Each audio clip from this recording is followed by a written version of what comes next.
मौलाना फजल रहमान के मार्च से हुकूमत ना गई तो पीपल्स पार्टी के मार्च से धड़न तख्ता हो जाएगा।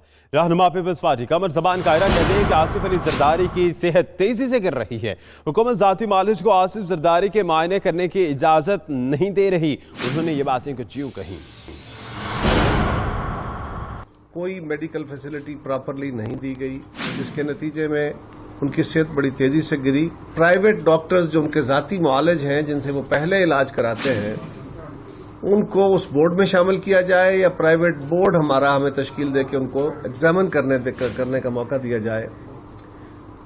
इसकी इजाजत नहीं दी गई। हम फिर मुतालबा कर रहे हैं कि जरदारी साहब को फौरी तौर पे उनके अपने डॉक्टर्स को उन तक रसाई दी जाए ताकि वो अपना बेहतर इलाज मुआवजा करा सकें, डॉक्टर हमें एक्चुअल रिपोर्ट दे सकें। अगर ये हुकूमत मौलाना के मार्च से न गई तो पीपल्स पार्टी इंशाअल्लाह ताला इनका धड़न तख्ता जरूर करे।